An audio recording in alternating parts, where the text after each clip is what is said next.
You're listening to the Future is Bilingual podcast.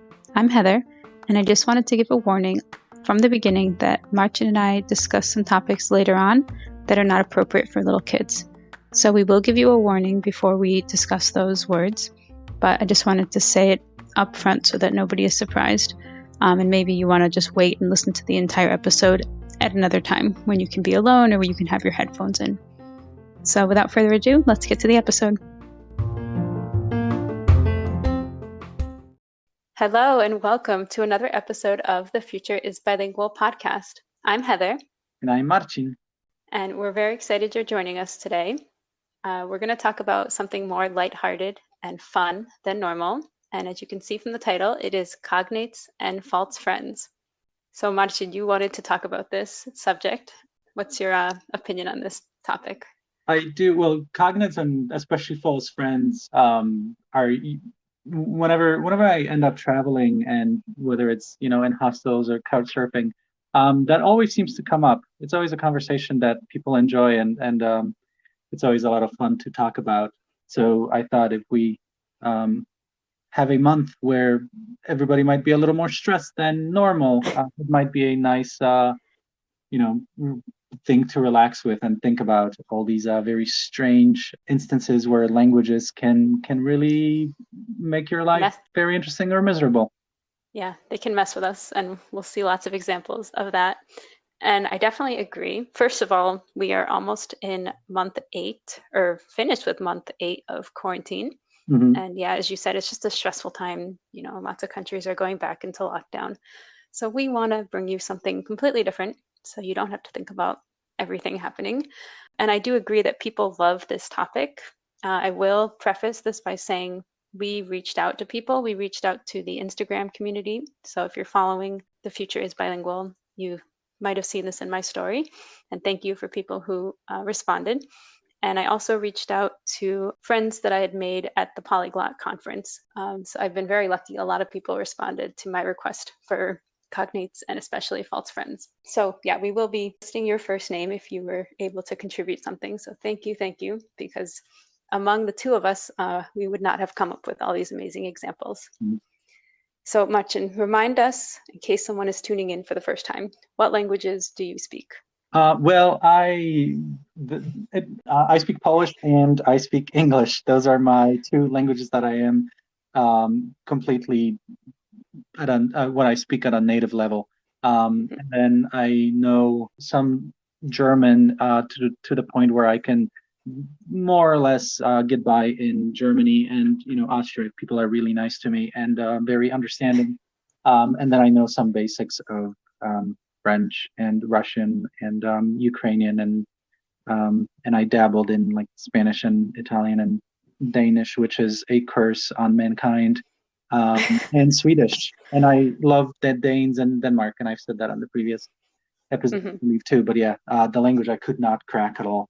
Well, maybe with more time, maybe it's a 2021 goal.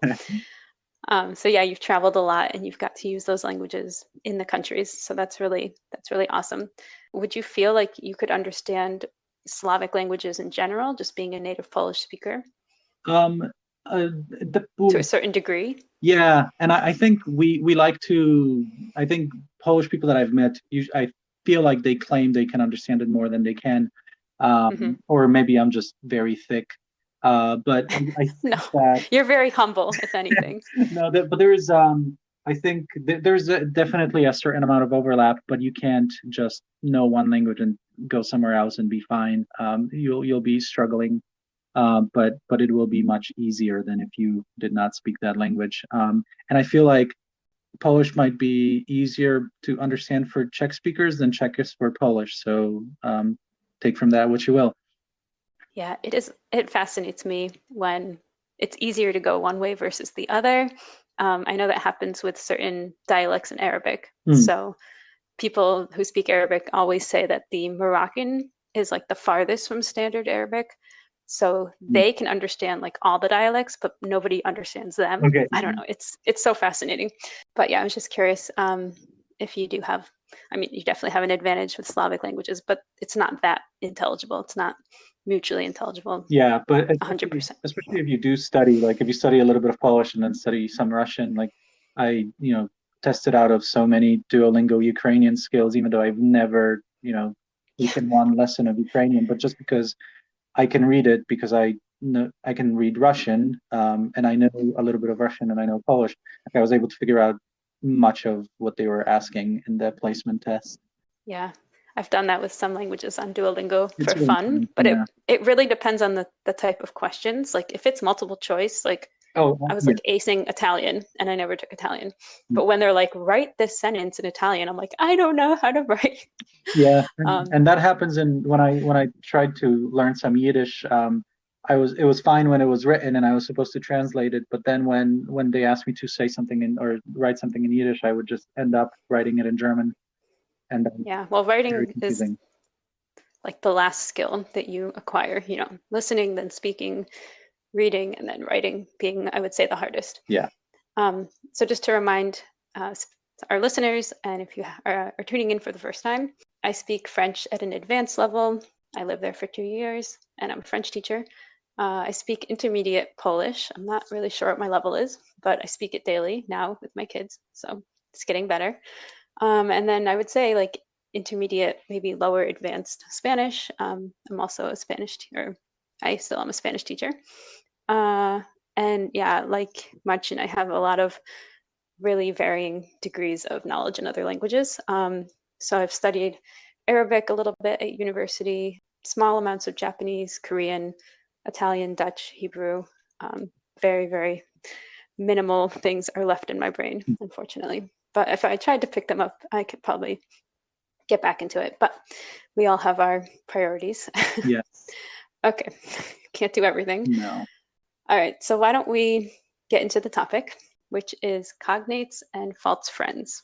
So, what would you say is a cognate? A cognate it seems to be a word in at least two different languages that has a common etymological origin. So it has the same ancestor language.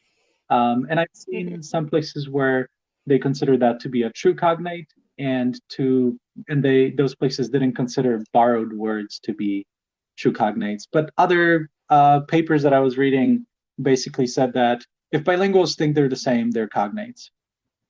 Mm-hmm. So words Yeah. like ranch or canyon or patio in English are borrowed from the Spanish. Mm-hmm. So depending on how purist you want to be, you may or may not consider those to be cognates. But for us, especially for this episode, I think we just consider them cognates. Yeah, I would agree. I like to think of it as, if I'm explaining it to like a younger student, like any word that will help you understand. Like you kind of can infer the meaning because of the other language you speak. So for us, if I'm teaching English speaking students, they already know the word quesadilla, Right. for example, or taco. Yeah. So like anything that's going to help you, we did that a lot in like first year French and Spanish to be like, look at all these words you already know. And yeah, they were mostly just like loan words, but it's fine. Oh yeah. Um, so our other word for today, which we're going to probably spend more time on, is a false friend. I heard about this term first in middle school French, and they introduced it as faux amis or les faux amis. So these are words that you think mean the same thing, but then they actually don't. And these ones cause a lot more trouble, heartache, depending They what, can get you in trouble as the speaker. especially when you're the one, you're learning a language and you don't yet know that this is a false friend. Exactly. And as we got more examples, it made me think that some of these they look like the same, like they might be written exactly the same, but they sound different. So, when you're reading, for example, in French, the word salle is spelt exactly like the word Mm-hmm. sail, except sale means dirty in French. So that's more when you're reading, you might come across words, and it could just trip you up. So yeah, just the two forms that they could come Yeah. in. So Yeah, Indo-European roots yeah, run strong. yeah. So those I feel will have a lot of cognates. And then if you're looking at like, you know, maybe Polish and Russian, they will have even more than like Russian or Polish and English. I never studied German, so it always surprises me when you're like, oh, that's a German Yeah. word. And I'm like, oh, I just learned it as a Polish word. So I just accept it as Polish. But And yeah. especially part of the Mm-hmm. country that I'm from and that, your husband is from, um, it Mm-hmm. was under, Austrian domain. So a lot of those words that we use in that part of the country might not be used further up north. Um, Yeah. and so there are a lot of borrowed words. Mm-hmm. Well, I think that's good news for any of us that like languages. There's tons of cognates out there, more so if you're going to go towards similar languages. But yeah, I just think that's probably good news that the false friends are not that prevalent, let's hope. Right. But we do have a lot of good examples. So we will be focusing more on the false friends because they're just more exciting and interesting and sometimes hilarious. So let's get into some Mm. examples. Start us off with some good So cognates. good cognates. So some of my Mm-hmm. favorites between words in Polish borrowed from the German, maybe the two most famous ones are Kartoffel or Kartoffel, which means a potato, Mm-hmm. which in the part of the country I'm from, people might say Kartoffel, but then most of the country will say ziemniak. And then instead of Mm-hmm. the word for bottle in Polish is butelka. However, in where I'm from, people will say flaszka, which is from the German Flasche. Uh, and I just Mm-hmm. remembered when I was growing up, the farmers that I was around when they used the commands they used for horses. If they wanted the horse Mm-hmm. to go back, they would say Zurück. And it wasn't, and I at first I thought, do they mean like the city of Zurich? And then when I started learning German, I learned that the word Zurück in German means back, like to go back. So that's also Mm-hmm. a good cognate from that. And probably the cognate that will get you most friends in Europe is beer, because Yeah. Bia in German and Bira in Italian and better. Yeah, Beer. Bia in French and Bera in Romanian and Bira in Turkish as well. So you're covering most of that continent Mm-hmm. with beer. And then if you go to the eastern part of Europe, the Slavic. I think even Japanese says Oh, okay. beer or something close to Now yeah. that you mention it, I believe that is true because the supper of beer, Yeah. I think it said that on the can. Mm-hmm. But then if you're in Eastern Europe, if you're in the Slavic regions, you say pivo, and that's covers you in Poland and Czech Republic and Slovakia and in Russia and Ukraine and most of Eastern Yeah. Europe. I mean, we could have probably done a whole list on cognates with Yeah, food or like borrowed words, yeah. taco. Like you could eat your way around the world without really knowing It's any of foreign Yeah, it's language. really great. I remember watching a comedy movie. It was an American comedy, and I don't remember what movie it was. Maybe somebody will remember. But there was these Italian kids that were moved to the U.S. and they were great at soccer, so they joined the soccer team. But one American kid said like, Mhm. "Hey, how do you say spaghetti in Italian?" They go, "Spaghetti." How do you say pizza? It's like pizza. It's like, oh, Italian is easy. Mhm. I think Oh, we that's can all great. enjoy that with food. Yeah. Oh yeah. The first French one lesson is always like une Right. pizza Yeah. and like le Just weekend to and all the it's to yeah. trick Like look you. how much French Yeah, you it's know. to trick Yeah. you to think that it's gonna be okay. Um, and Yeah. maybe I have two other favorite cognates, and one of them, or borrowed, they're really borrowed words, and it's robot. It's from the Czech. It was, oh, I forget who the author of the word was, but there was a sci-fi writer who came up with the word robot back in the 1920s, I believe it was, and then it spread all over the Oh, place. So yeah. I had no idea it was yeah, so Czech. pretty much every country uses robot, or robot. Yeah. And then sauna is the other Well, one like, that I really, or hmm sauna, I think in Finnish. But pretty much every language just borrowed the word sauna, except Swedish, who hmm decided I think the word is bastu. Um, and my pronunciation of Swedish, I did not study the language, so I'm not sure if maybe it's pronounced differently. But yeah, I believe Swedes are the only country who decided, nah, we'll let's have change it. our own. Well, they maybe already had their own since saunas are so nice to have up in that cold Yeah, but it's area. the Finns. The Finns claim it, so I, I Yeah, like. no, we'll give We'll it give we'll it to give it them. to I them. like Finland. Everybody else Yeah, adopted their word, yeah. so They're in charge of that. And good invention. I Yeah, love saunas. We should apologize. We're gonna say some words in languages we've never ever studied. So much apology to all the languages we're about to butcher yeah. in this in this Which episode. might be fun to the speakers of those languages in itself. Yeah, just be kind if you're giving us a review. We're not doing it out of malice. No. We're just Yes. ignorant. All right. So like I said, most of our examples have come from friends at the Polyglot Conference, some people from Instagram, and then a few of our own are thrown in. Yeah. So we'll start with the first category, just to warm up, is a couple that deal with body parts. So the first one came from somebody from the Polyglot Conference named Tiffany, and she said that the word in Romanian, it sounds like shoulder, but it actually means hips. So kind of confusing two body parts there that are pretty far away. Yeah. So that's a good one. I feel like in the right context, that could land you in trouble, but Yeah, just for in the sure. right context. And I do like that the next example we have from Jade is the Swedish word wrist or wrist, which sounds like the word wrist, but it actually means ankle, which is also quite far away in the body. Yeah, but similar. It's like the same kind of joint, That's very true. I just wonder if that is maybe the source of the switch. the confusion, or maybe we took the wrong one Yeah, into English. that is also possible. Yeah, this is actually making me think that just languages in general will divide the body into different ways. Like in Polish, you say Yeah, ręka, which they always translate as right. hand, but then people use it for their Yes. whole arm. And I was like, wait, wait, wait, what? You're talking about your hand or your Yeah. So arm? in Poland, And when we say we use the word for the word for the whole arm when we actually just mean the hand, and the word dłoń is for hand, yeah, but nobody ever says dłoń.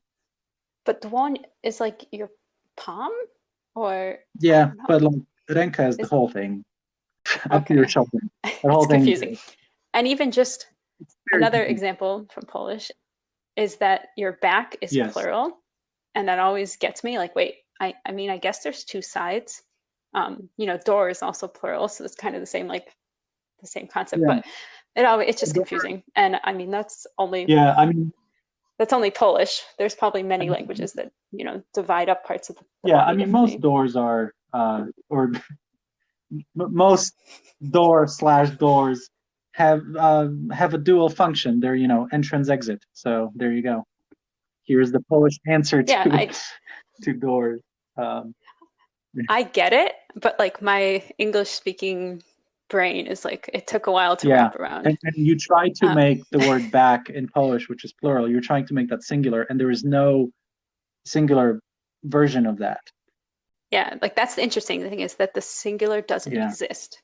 Because, like there's things that we have that are plural, but you can most of the time make them singular. I don't know. yeah. It's just, maybe I'll have to think harder about English if there's a word that is always The thing plural. with doors that gets me is that Oh, in Polish there is no differentiation between close and lock. It's the same word.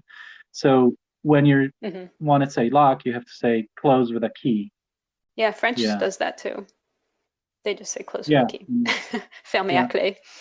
All right, so why don't you give us, or no, I'll give another one. Takashi, who is, I believe, a native Japanese speaker. So he gave us an example with Korean and Japanese. So the word "i" means tooth in Korean, but stomach in Yeah. Japanese.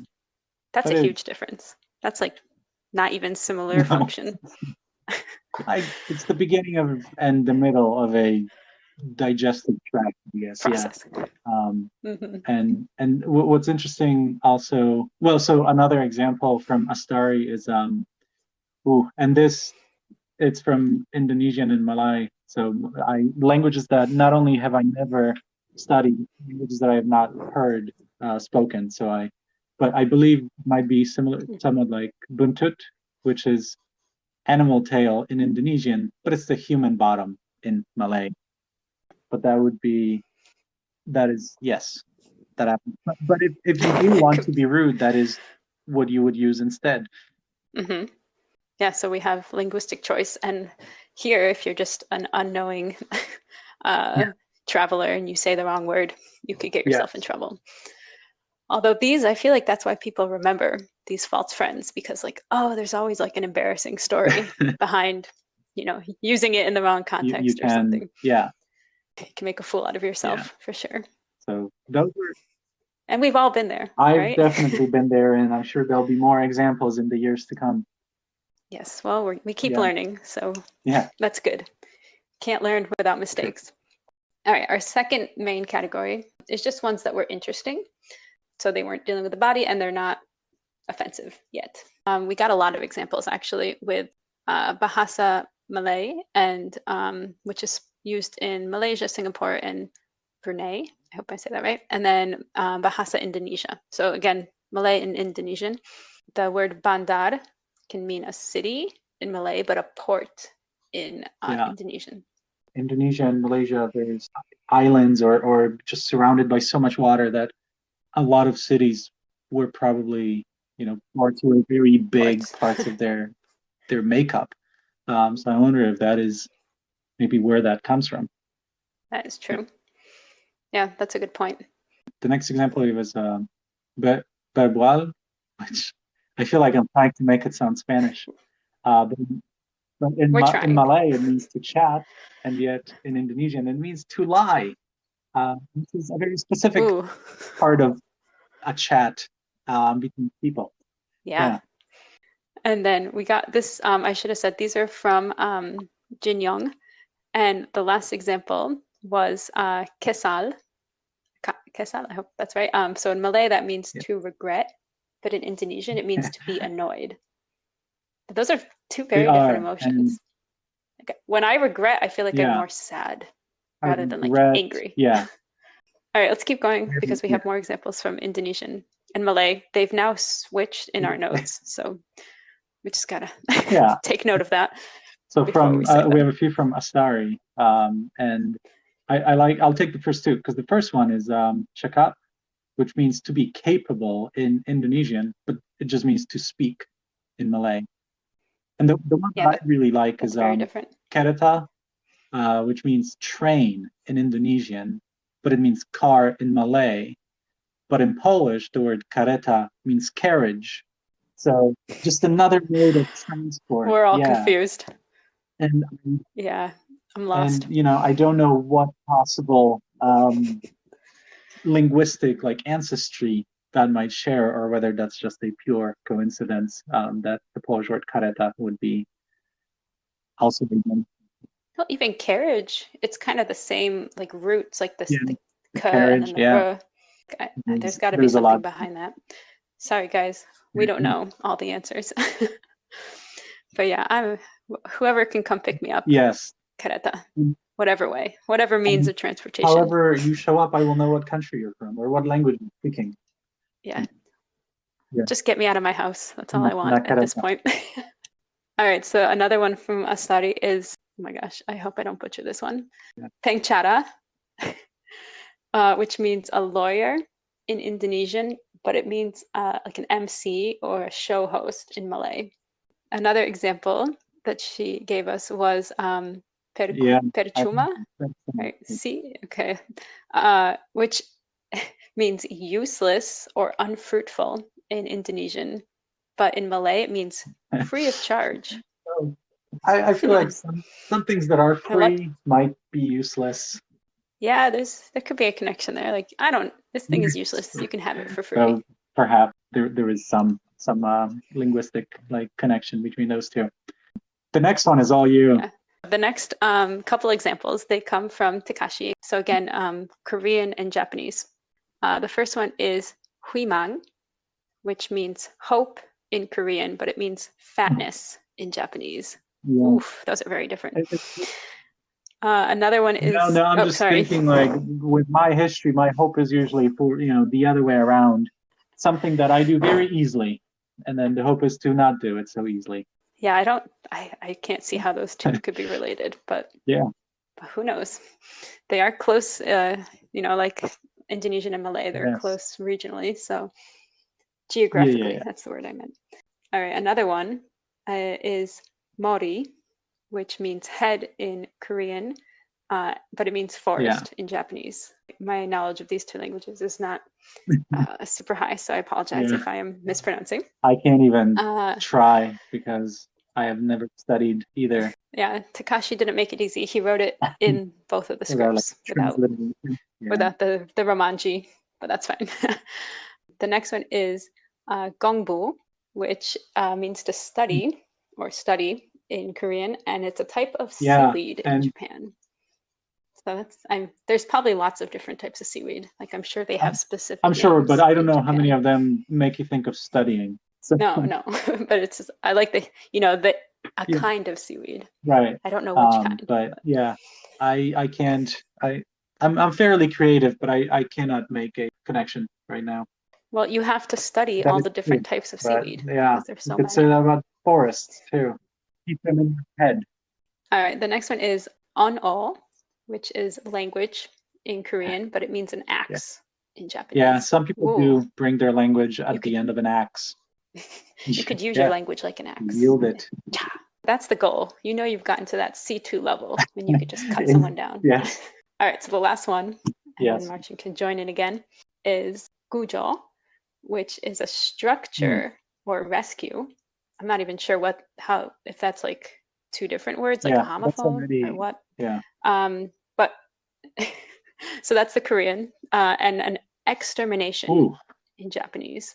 Yeah, well, I like how he left that one for Build last. up to it. I mean, fatness was pretty strong, but then, forest and head and study and kind of seaweed. But then last year, Hmm. like Those are language light. and yeah, structure. Yeah, So yeah, 감사합니다. Arigatou gozaimasu, Takashi. We yes. appreciate those Thank examples. you. Dziękuję. There you go. Joanna, who follows on Instagram, she gave us examples coming back to European languages.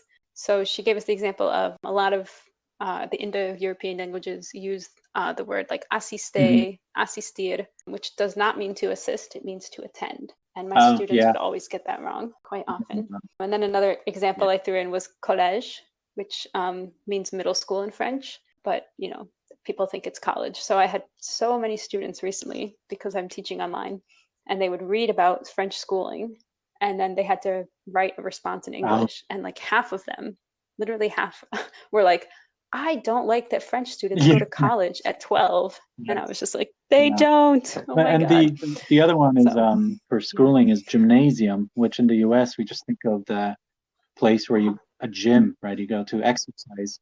And in Mm-hmm. Germany and in Poland we use gymnasium, gymnasium, and it's from in I think from what I remember Mm-hmm. as a place to study or to practice your body and your mind. So they used to do both in the gymnasiums, but Ah. in Poland and Germany the gymnasium is now the place like the intermediate school, like the junior high school, more or less. But in the US, it became the word Mm-hmm. for a place where you just exercise. So the meaning, the two meet like the one place that Mm-hmm. did both split into two across the ocean. Yeah. Interesting. So that yeah, Huh. I've always wondered why yeah.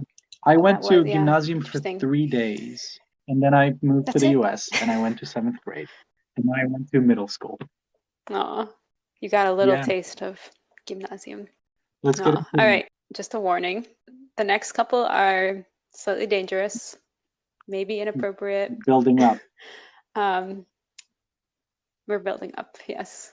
So I hope you're enjoying it, people out there listening. Jin Young gave us another one that was Malay and Indonesian. So this one we separated out because it's a little bit dangerous. The word budak means a child in Malay, but it means a slave in Yeah, Indonesia.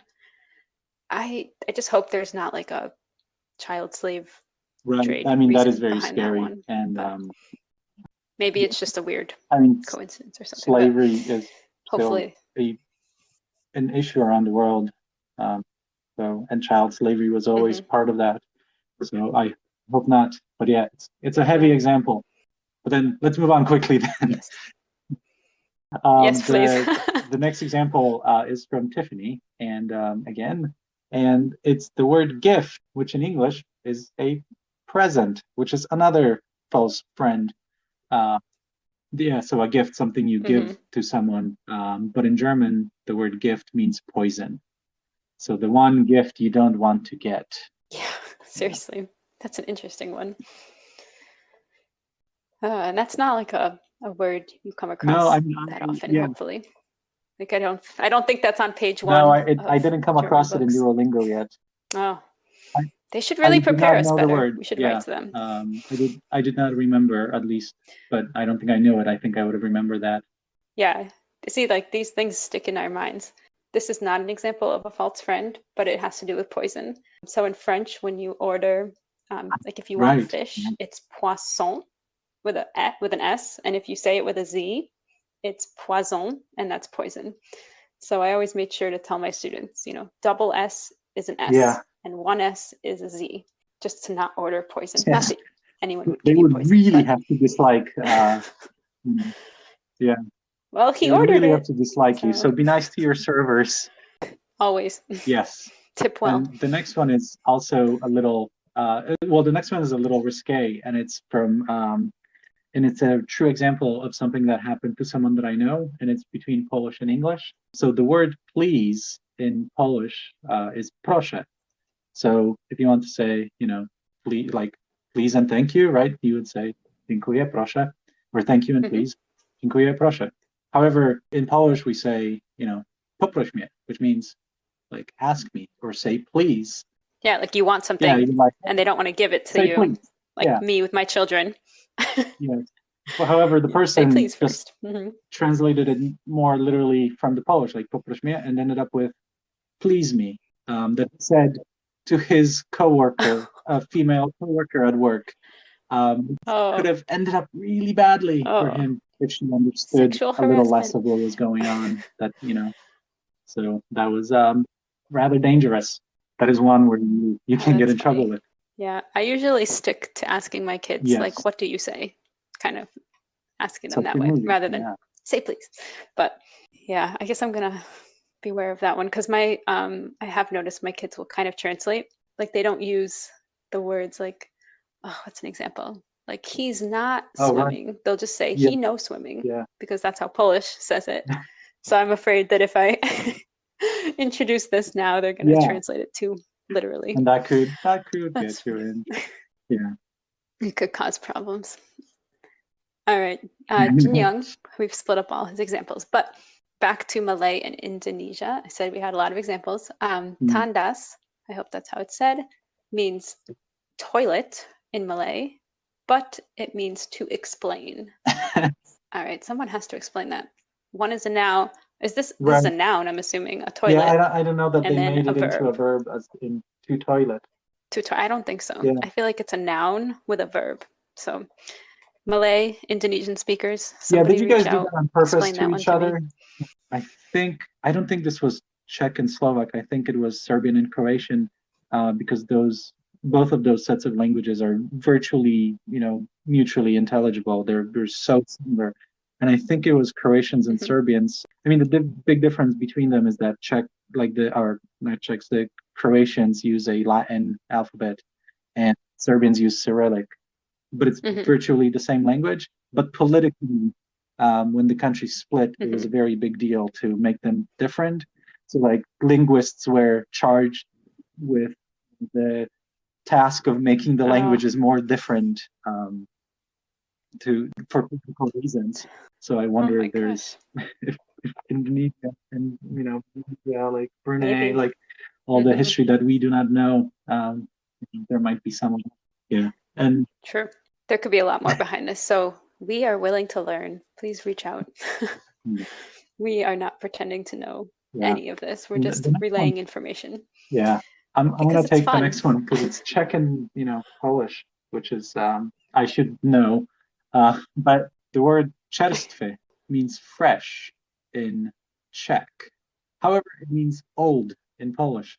And Reika, who gave us this example, she's a Hungarian living in Prague, and she wrote me and said that like it's used for like fresh bread, So like at the storefront.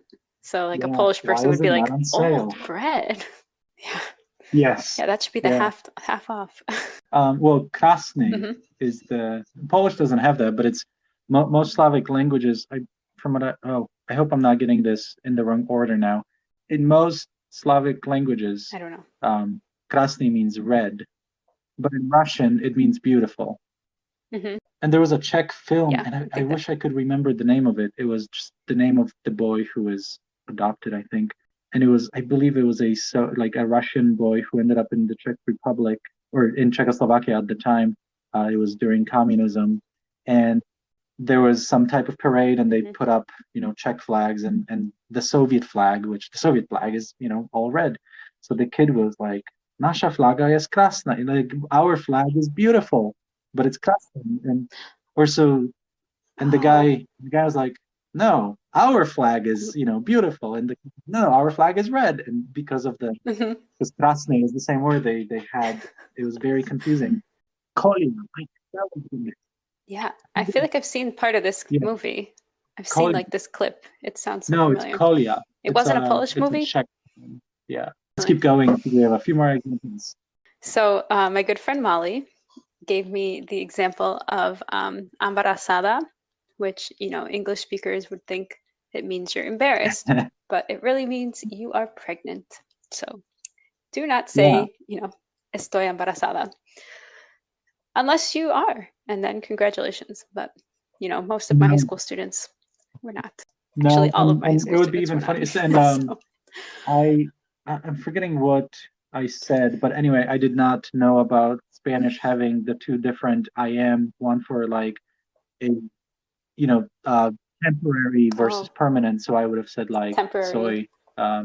soy embarazada. So I am permanently pregnant. I am I constantly am a pregnant. man Please and no. I am permanently pregnant. Yes, I Please am. no. It's a I'm not horror film. overweight. I'm just permanently pregnant. Okay, that sounds like a horror film made by men Yeah. because you guys would do that to us. No, no, the No woman would scariest make that film. things. Yeah. No. Yes, God no. I love my Yeah, you kids, want to but get no, it pregnancy is over with rough. when the time comes. Yeah. All right. So speaking of Yeah, being a mom, give us Tiffany, the last one of and this it's from category. Georgian, and it's very interesting because mama means, mom in just about every language, except I guess Georgian, in which it means father. So mama, mama in Georgian means I love this father, one. and deda means mother. Um, so Uh, and just a shout out to Tiffany. She gave yeah, us examples in like a whole bunch of languages. So thank you, Tiffany. And she wrote them out in the scripts, and it's quite nice. So if I yeah, ever can get some show I notes would up, not I be able will to put them read in. Georgian. It is, yeah, Oh, no, and I it's found it beautiful though. interesting But because obviously mama, and I like it's such a except Finnish again. I'm forgetting what the Finnish word for mama is. I knew it. I anyway. But yeah, so many languages, that mom. yeah. Well, I can tell you, my kids when they were little and nursing in Hungary, they would be like mama, like that was Yeah. like the hunger like wine. So like it had like the mama in there. I swear it's got to be related to just how kids like they also, in linguistics we learn that Right. the bilabial, meaning both lip sounds. So when little kids are first learning to talk, they can control their lips, easier than their tongue or their vocal cords and all the other crazy things that we have to do when we speak. So we were just saying "m" and Yeah. "b" But are what's like the interesting is that, primordial like sounds.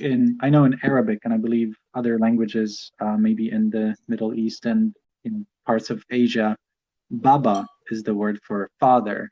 But in Polish, baba is the Hmm. word for either for grandmother or just for old woman or a woman you don't like, depending on how, in the context of using it. But it's basically for a woman. Yeah. So is baba like Yeah. a short form of babcha? Well, if Like a you're a cute, baby, it like a is. nice form of If you're babcha? older, you should be saying babcha and not Right. baba. And baba, and because Okay. of the Yeah. peasants, It's just peasants would be baba and chłop. So like peasant man, peasant woman would be like, as opposed to, aristocracy and nobility. So they're worse, like they're worse yes. people, right? So because of that, there is That's just the so. connotation is that it's relatively it could be relatively offensive to be using that for someone who Hmm. is not a grandmother and you're not under 3. Hmm. Yeah.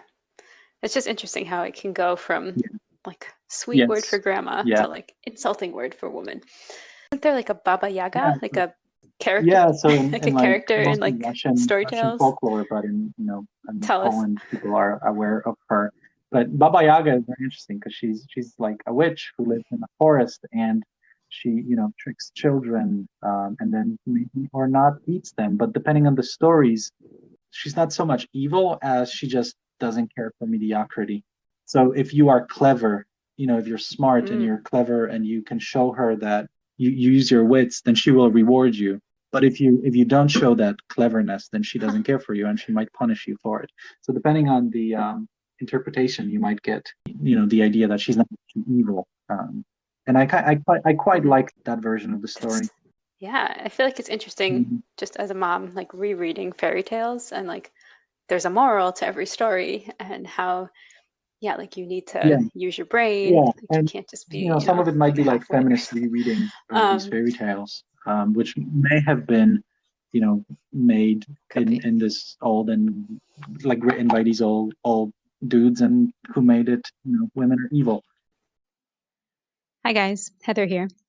Marcin and I had so many good false cognates or false friends in our notes, and some of them got left out.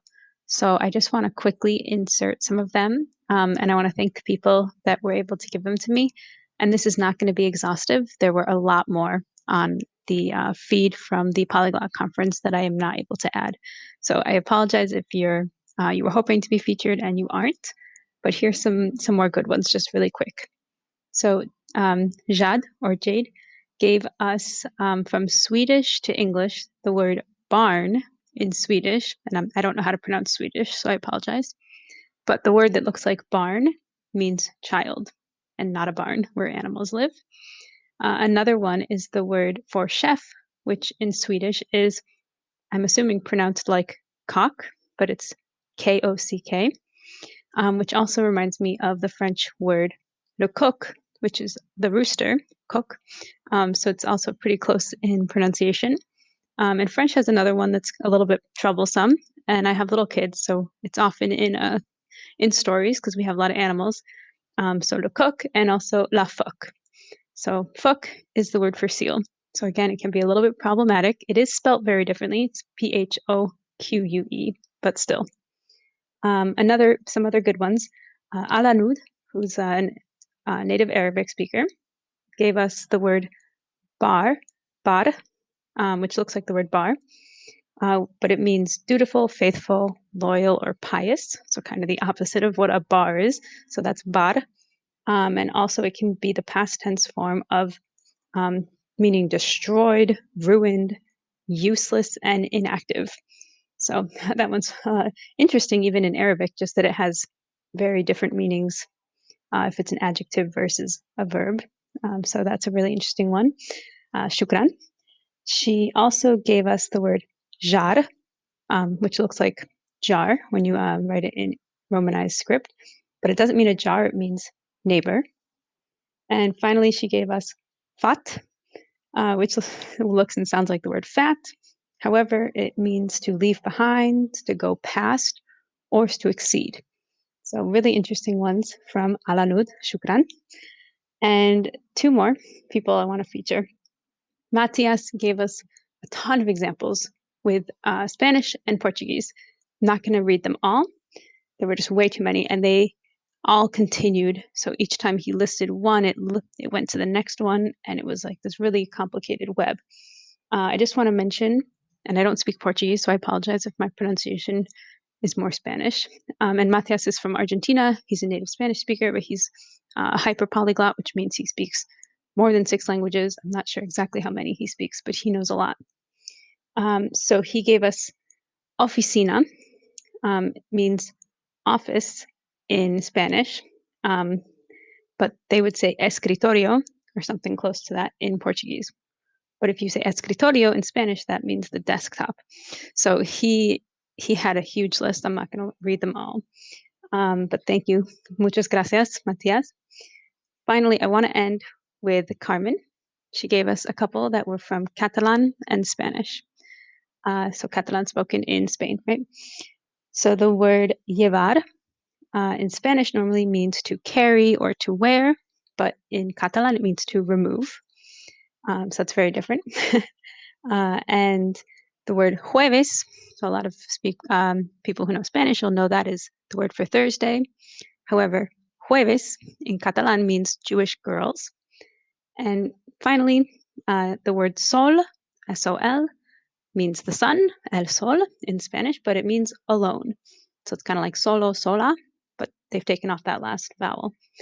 So muchas gracias. Thank you so much to everybody that was able to contribute. There were so many more, and I apologize that I couldn't include them all, but I did want to shout out to these 4 people and just get them in the episode. So we will go back to my talk with Marcin. Thanks, guys.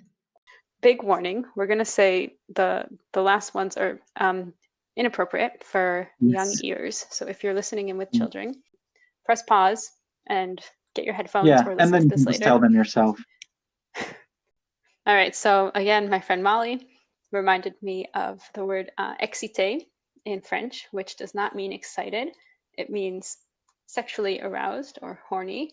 And this one caused a lot of problems as well because we say we're excited all the time as Americans. Yeah. I don't know, I can't speak for British or Australians. But my students were always wanting to say like, I'm going to a concert and I'm so excited. Or like, I'm going to see my friend and I'm so excited. Yeah. And I was like, And no. if you really are, don't want to say say that in your high school. Yeah. And in Polish, the word podekscytowany, maybe is not quite as like blatant about like sexually aroused, but it could also be leaning more towards that depending on how you phrase your sentence. Languages are complicated. I'm just gonna every time I think about Polish and all the nuances. Okay, so Astari, give us maybe the last one from Astari that we have is the word butu or butu. I don't really know. So even though in Malay it's not a nice word, or not a nice, but not a polite company. Yeah, it's not polite company. It's maybe female genitalia. But in Indonesian it means to need. Yeah, let's not even analyze but the connection between those two. If you didn't, now you know. Yeah. Just skip up. But now you know. Yes. We're all wiser. You take the next one.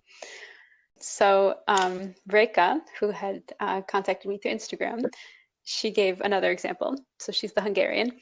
And she said often she lives in Prague, but she'll be talking on the phone to her mom and she'll say pussy, which just means a little kiss, like you're saying goodbye and you want to just say, a lot of languages will use this, like bizu, bujaki, kiss. And she says she does get some looks because people know the English word. No. Which does not mean little what kiss. I found out when I was in Vienna, the person I was couchsurfing with is also Hungarian, and she told me that in Hungarian, when you see it in Hungarian, the SZ makes a sh sound, or makes a s sound. Yeah, the SZ makes a s sound, and S makes a sh sound, which is the reverse of Polish, where the S makes a s sound and the SZ makes a sh sound. So it's very confusing to me to be looking at Hungarian and trying to, And so I'd look at it and say pushi. Yeah. Yeah, for me too. It took me a second. But that's good for people who don't know Polish and they think it looks crazy. If you see an S Z, it's actually sh, and if you see a CZ, it's ch. So it's not so many hard sounds to put together as it sometimes looks. All right, give us some Polish examples. Well, so here's, Polish I'll throw this English at you without preparing ahead of time, but you know how in English or in the US we have dollars and then we have cents, and then 1 cent is a penny, and then 2 cents are 2 pennies, which made me very uncomfortable in 7th grade when we were supposed to like break down money into, in math class, we're like, how do you make this money? And the teacher asked me to say it out loud, and I had the hardest time saying like 3 pennies because in many languages like Polish and Portuguese, Oh, penis is the word for like the pronunciation of penis. And that was a very yeah. uncomfortable seventh grade. Oh, geez. Um, Pennies. but in ninth grade, I got in Yeah. trouble with my first like period teacher because I was speaking with some friends. And at that time, that was, not too long after I came from Poland. And for whatever reason, it was at that time, late 90s, early 2000s, like people would say, like, the fact is, in Polish, we would say that, um, faktem jest. And then, but when I was speaking in English and I basically I said the same thing. I was like, oh, the fact True. is, except that in ninth grade, I still spoke with a very strong Polish accent. So I spoke to my friends and I was like, well, the fact is. And then I kept speaking. And then towards the end of the class, the teacher called me over. And I was very confused when he gave me a lecture about language and how I'm generally a nice boy, so he won't get me in trouble for it. He won't write me up, but I should never just say that again in class. And I was so Oh, confused. I had no idea what he's talking about. And then when I came back to my oh, friends, and one of them was from Pakistan and the other was an American, and the guy from Pakistan, he was just laughing because he knew exactly what happened because he also knew more than one language. And he told me what I did, that I got myself in trouble. And he was like, "Oh, you should go to the teacher and say what happened."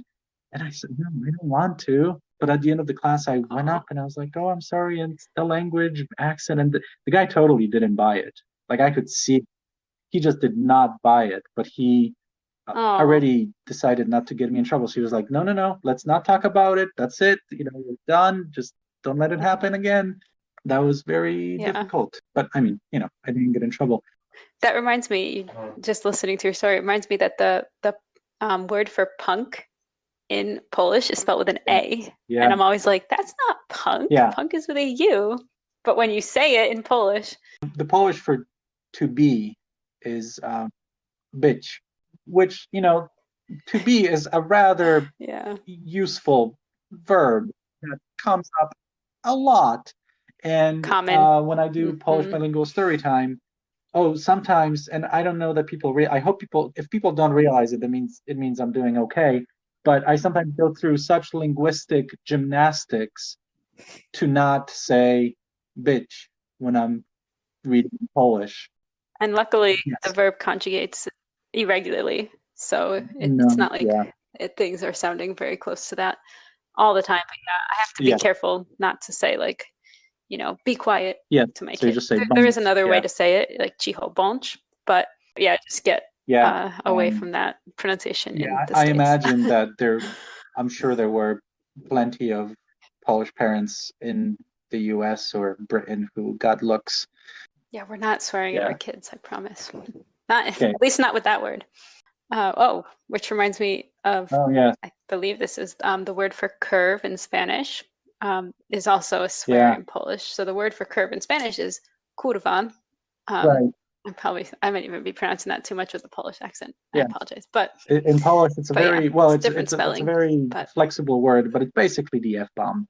it's the F bomb. It could be used But for it is, pretty much yeah. everything.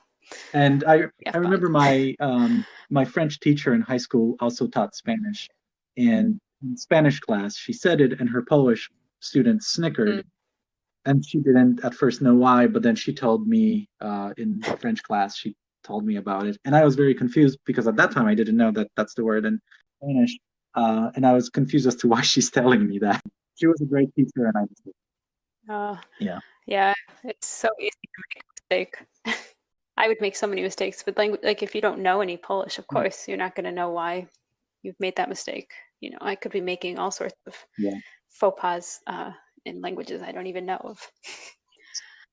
So we just have to be careful, and people need to be understanding. No, no, But no, yeah, no. high school boys are not understanding, Yeah, unfortunately. All right, a couple more. I got a few more. We won't keep you guys forever. There is a German word which sounds like a French swear. So I'm going to say it in French because I don't know German, but the word is salope. And so it means like casual or like relaxed in German, but it means a not nice Mm, word, the B word for in yeah. French. Got to be careful. Another word I did not know And in countries border each other. German. So I guess I'm not casual and I don't want to poison people in German, so I never knew those words. Or Zello in German. but now you know. Yeah. So Right. yeah, but Yeah, we it's talked about spelling it. is Again, I can't the read language it, we speak, not with French, and because I'm just a very fun way to finish. I'm not sure how we ended up putting these as the last ones, but the word puss in Swedish means kiss. In English, the word kiss. Swedish, it's puss. However, if you say kiss in Swedish, it means to pee, or it means pee. Yes. Yeah, I'm not sure. And these are all from Jade, who is a Yeah. native French speaker. So thank you. Merci, Jade. Thank you to everyone. It was just, it was very fun to hear what everybody was, I was getting messages like every day with new cognates and false friends. So that was just these fun. are Thank you guys all for entertaining us. Oh yeah. And I mean, these are let super us know fun. if you enjoyed the and, episode. Maybe you'll be able to use one or two of those in conversations from now on. Learned a lot or maybe in like this us, you episode. learned something, because I definitely learned a lot. Oh yes. Even languages we're studying or speak. Yeah. Right. All right. Well, thank you for chatting with me, Marcin. And yeah, let us know if this is something, if you like these more fun linguistic topics that are not serious at all. You can get in touch with us on Instagram at The Future is Bilingual. You can also email at tfibpodcast@gmail.com. So that stands for The Future is Bilingual Podcast. So TFIB. So yeah, thank you all for listening, especially if you made it to the very end. And I mean, that way maybe you found the most interesting ones or the funniest ones. Yeah. Yes, you kind of got rewarded there. I don't know if we could say that, but yes. Also, please share the podcast if you enjoy it. If it made you think of a friend, share it with them so that they can laugh at some of these or laugh at our pronunciation. Yeah. Whatever. So until We're next here for time, it. I say cześć. All right, Papa. Thank you, and take care, everybody. Stay safe, stay home. Bye. And be well. Thanks. Thanks, Marcin. Bye.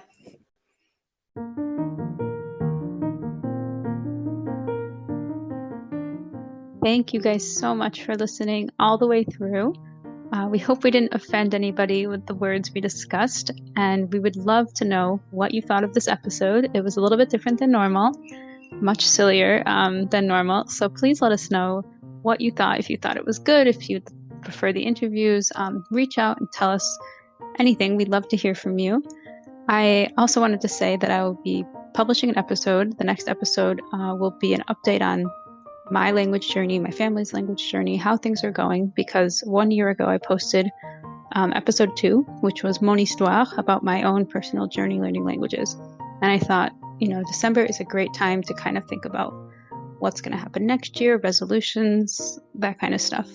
So I want to post an update, and I would love it if you guys had any questions, things that you wanted to know. You can contact me through Instagram, The Future is Bilingual. You can write me an email, tfibpodcast@gmail.com.